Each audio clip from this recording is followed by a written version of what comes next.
প্রিয় দর্শক, এই মাসের শুরু থেকে মানে ফেব্রুয়ারির একদম প্রথম সপ্তাহে আমার ধারণা আপনারা একটা বিষয় নিয়ে আলোচনা শুনেছেন।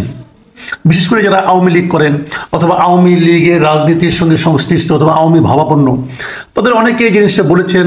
কোনো মিডিয়াতেও দেখা গেছে, সোশ্যাল মিডিয়াতে আলোচনা হয়েছে। সেটা হলো 13 তারিখের পর কি হবে।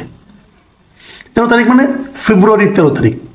ফেব্রুয়ারির 13 তারিখের পর এদেশে কি ঘটবে, এদেশের রাজনীতিতে কি ঘটবে, ডক্টর ইউনূস সরকারের ভাগ্যে কি ঘটবে, এ ধরনের নানা আলোচনা।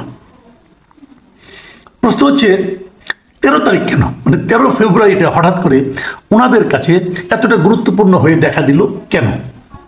বিষয়টার কিছুই না।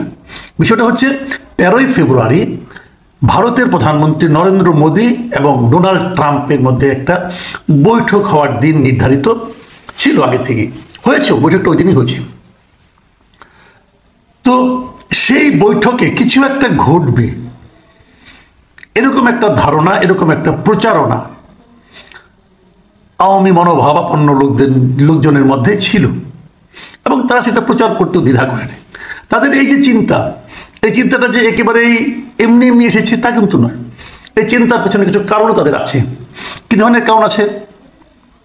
আমরা দেখেছি যে যুক্তরাষ্ট্রের নির্বাচনের আগে আগে এই ডোনাল্ড ট্রাম্প হিন্দুদের একটা ধর্মীয় অনুষ্ঠানকে কেন্দ্র করে উনি টুইট করেছেন এবং সেখানে উনি হিন্দুদেরকে অভিনন্দন জানিয়েছেন, শুভেচ্ছা জানিয়েছেন এবং তিনি নরেন্দ্র মোদীকেও এই টুইটে নাম উল্লেখ করেছেন এবং তার সঙ্গে তার খুব ভালো সম্পর্ক সেটাও উল্লেখ করেছেন।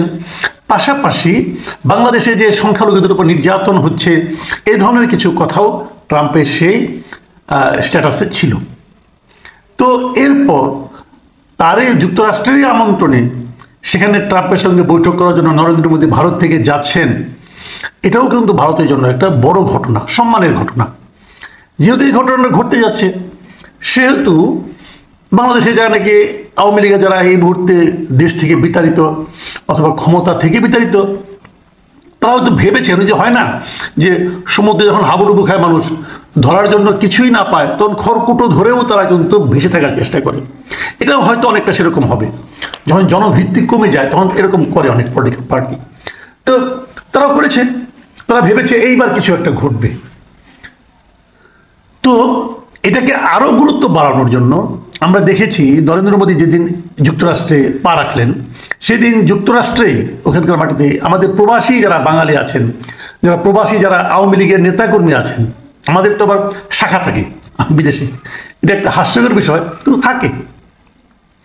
তো তারা কিন্তু মিটিং করছেন এবং সেই মিটিংয়ে তারা নরেন্দ্র মোদীকে আহ্বান জানিয়েছেন যে আপনি আসুন, তাকে অভিনন্দন জানিয়েছেন। উই সাপোর্ট মোদিজি এই ধরনের স্লোগান দিতে শুনেছি আমি আওয়ামী লীগের ব্যানার থেকে। এরকম অনেক কিছু হয়েছে। এমনকি এই ব্যাপারটা এতটাই ন্যাক্কারজনক ছিল যে ভারতের কলকাতার একজন সাংবাদিক মিস্টার অর্ক ভাদুরী, তিনি একটা স্ট্যাটাস পর্যন্ত দিয়েছেন এবং সেখানে তিনি বলেছেন যে আওয়ামী লীগ বর্তমানে বিজেপির বাংলাদেশি শাখা, মানে একটা স্বাধীন দেশের জন্য এর চেয়ে অপমানের আর কি হতে পারে। উনি কিন্তু লিখেছেন কেন, উনি ভেতরে কি লিখেছেন যে ভারতের প্রধানমন্ত্রী নরেন্দ্র মোদী আমেরিকায় গিয়েছেন, তাকে স্বাগত জানাতে বাংলাদেশ আওয়ামী লীগের মার্কিন যুক্তরাষ্ট্র শাখা ওয়েলকাম নরেন্দ্র মোদী লেখা ব্যানার নিয়ে জমায়েত করেছে। এই কথাটা কিন্তু উনি লিখেছেন এবং তারপর উনি এক জায়গায় লিখেছেন যে বিজেপি এবং আওয়ামী লীগ এখন আর দুটি দল নয়, আওয়ামী লীগ বর্তমানে বিজেপির বাংলাদেশি শাখা। সেই কারণেই মোদীকে স্বাগত জানিয়ে ব্যানার হাতে আমেরিকায় জমায়েত করেন আওয়ামী লীগের নেতারা। এই যে লজ্জার কি হতে পারে ভাবুন একবার। যা হোক, সেগুলো তারা বলেছেন। আওয়ামী লীগের লোকজন হয়তো লজ্জা পাইছে অথবা পায় না, আমি বলতে পারবো না। কিন্তু তারপর কি হলো? 13 তারিখে কিন্তু মোদির সঙ্গে ট্রাম্পের বৈঠক হয়েছে। বৈঠকের ফল কি? সেই বৈঠকের পরে ওই 13 তারিখের যারা নাকি উদ্যোক্তা, মানে 13 তারিখ কিছু একটা হতে পারে এইটা বলে যারা মনে মনে আশায় বুক বেঁধেছিলেন অথবা একজনের আমোদ অনুভব করেছিলেন, তাদের কি পরিণতি? তাদের কিন্তু মুখ সবার চুপসে গেছে।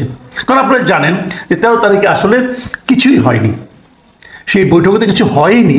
এমনকি পরে সাংবাদিকরা মতলবীভাবে এই প্রশ্নটাও তুলেছেন বাংলাদেশ প্রসঙ্গে আমেরিকার ভূমিকা নিয়ে। সেখানেও কিন্তু ট্রাম্প এই প্রশ্নকে মোটামুটি এড়িয়ে গেছেন, কোনো পাত্তাই দেননি, বরং পুরো প্রশ্নটা মোদির দিকে ঠেলে দিয়েছেন। তাহলে হলোটা কি? সেটা কি ব্যাখ্যা, সেটা নিয়ে আমি এর মধ্যে একটা করেছি। বিষয়টা হলো যে আমাদের এখানে কি হলো না হলো সেটা ইম্পর্টেন্ট না। মোদির সঙ্গে ট্রাম্পের বৈঠক নিয়ে খোদ ভারতের লোকজনই হতাশ। এটা নিয়ে একটা ঘটনা ঘটেছে, সেই ঘটনাটা বলি। সেই ঘটনাটা হলো, ভারতের তামিলনাড়ুর একটা সাপ্তাহিক পত্রিকা আছে, নাম হলো ভিকাতান। এই ভিকাতান পত্রিকাটা ওদের 100 বছরের পুরনো পত্রিকা, এত বছর ধরে বের হয় সেই পত্রিকাটা। মাঝে মাঝে কার্টুন ব্যঙ্গ, মানে বিভিন্ন ঘটনার তারা করে। মোদির সঙ্গে ট্রাম্পের যে বৈঠকটা, সেই বৈঠক নিয়ে তারা ব্যঙ্গ করে একটা কার্টুন এঁকেছে, এবং সেই কার্টুনটা আপনারা দেখেন, কার্টুনটা আপনাদেরকে আমরা দেখাচ্ছি, দেখুন আপনারা। তারা এই কার্টুনটা এঁকেছে, এবং এখানে দেখা যাচ্ছে ট্রাম্প এবং মোদি পাশাপাশি বসে আছে। মোদির মুখটা খুবই বেজার, এবং ওনার পুরো হাতে পায়ে শিকল বাঁধা। এই যে ঘটনাটা তারা করেছে, কেন করেছে, এখানে একটা ব্যাখ্যা আছে। সেই ব্যাখ্যাটা হলো, এই ব্যাখ্যাটা আমি ভারতের একটা পত্রিকা এবিপি আনন্দ থেকে নিয়েছি। এবিপি আনন্দ এটা নিয়ে একটা নিউজ করেছে, এই ভিকাতান পত্রিকার এই কার্টুন নিয়ে। তারা এখানে লিখেছে যে আমেরিকা থেকে যেভাবে হাত করা, পায়ে বেরি পরিয়ে ভারতীয় অভিবাসীদের ফেরত পাঠানো হয়েছে, তার নিন্দা করার পরিবর্তে আমেরিকা সফরে গিয়ে মোদি যেভাবে ডোনাল্ড ট্রাম্পের সঙ্গে দেখা করেন, সেটি নিয়ে 13 ফেব্রুয়ারি একটি কার্টুন ছাপে ভিকাতান পত্রিকা। এবং সেখানে দেখা যায় ট্রাম্পের সামনে শিকলে হাত পা বাঁধা অবস্থায় মোদি বসে রয়েছেন, এই সেই ছবি।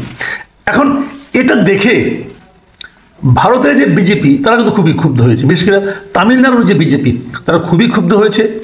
তারা প্রেস কাউন্সিল অফ ইন্ডিয়ার চেয়ারপারসনের সঙ্গে দেখা করেছে, অভিযোগ জানিয়েছে এমন কিছু। এবং তারা বলেছে যে এই পত্রিকাটি তামিলনাড়ুর যে ক্ষমতাসীন পার্টি আছে ডিএমকে, তাদের মুখপাত্র, এবং তারা প্রধানমন্ত্রীকে নাকি অপমান করেছে, এই ধরনের অভিযোগ তারা করেছে।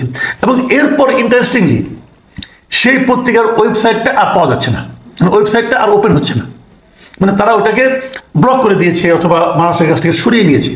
এটা কিন্তু ইন্ডিয়ান গভর্নমেন্টের কাজ। এটা নিয়ে আবার তামিলনাড়ুর যিনি মুখ্যমন্ত্রী আছেন স্ট্যালিন সাহেব, MK স্ট্যালিন, উনি নিজেও বিবৃতি দিয়েছেন, এবং তিনি বিবৃতিতে লিখেছেন যে ভিকাতানের ওয়েবসাইটটি অচল করে দেওয়ার ঘটনা অত্যন্ত দুঃখজনক। 100 বছর ধরে সাংবাদিকতা করছে ওরা। মত প্রকাশের জন্য সংবাদ মাধ্যমকে ব্লক করে দেওয়া গণতন্ত্রের জন্য শুভ নয়। বিজেপির ফ্যাসিবাদী আচরণের পরিচয় এটা। অবিলম্বে ওয়েবসাইটটি চালু করতে অনুরোধ জানাচ্ছি। এই হলো স্ট্যালিন সাহেবের স্ট্যাটাস, স্ট্যালিন সাহেব লিখেছেন। এখন বিষয়টা কি দাঁড়ালো, যে মোদির সঙ্গে ট্রাম্পের সেই সাক্ষাৎকার, সেই বৈঠক খুব যে সুখকর হয়নি, সেটা কিন্তু এই কার্টুন থেকে বোঝা যাচ্ছে। এবং মোদি সাহেবও যে খুব একটা বিরাট কিছু পেয়ে চলে এসেছেন সেরকমও মনে হচ্ছে না। তো তাদের কাছে আবার আমাদের আওয়ামী লীগ আশা করতেছেন যে উনি আমাদেরকে জাগিয়ে তুলবেন, আমাদের আওয়ামী লীগকে দেশে পুনর্বাসিত করবেন। এটা হয় না, এটা এদেরকে কে বুঝাবে? পৃথিবীর কোনো দেশে এরকম হয় না। জনগণ থেকে যদি আপনি বিচ্ছিন্ন হয়ে যান, তাহলে আরেকটা দেশ এসে, যত এসে আপনাকে ভালোবাসুক না কেন, আরেকটা দেশের শাসকরা এসে আপনাকে কখনো এখানে প্রতিষ্ঠিত করে দিয়ে যেতে পারবে না। এটা হয় না। জনগণের মধ্যে নিজের অবস্থানটাকে ক্লিয়ার করার চেষ্টা করুন। এই হচ্ছে আওয়ামী লীগের নেতৃবৃন্দের কাছে আমার পরামর্শ। ওই নিজেরা চেষ্টা করুন। তবে আওয়ামী লীগের যে নেতৃবৃন্দ আছে তাদের উপর ভরসা করার কোনো কারণ নাই, কারণ ওনারা গত 15 বছর এমন এমন কাজকর্ম করেছেন, দেশে আসলে আদৌ ওনারা দাঁড়াতে পারবেন এটাও তো আমার মনে হয় না। যাই হোক, দেখা যাক কি হয়। তবে 13 তারিখে কিছু হয়নি, এবং কিছু যে হলো না এটাই বাস্তবতা। প্রিয় দর্শক, ভালো থাকবেন আপনারা। এখন এ পর্যন্তই। আল্লাহ হাফেজ।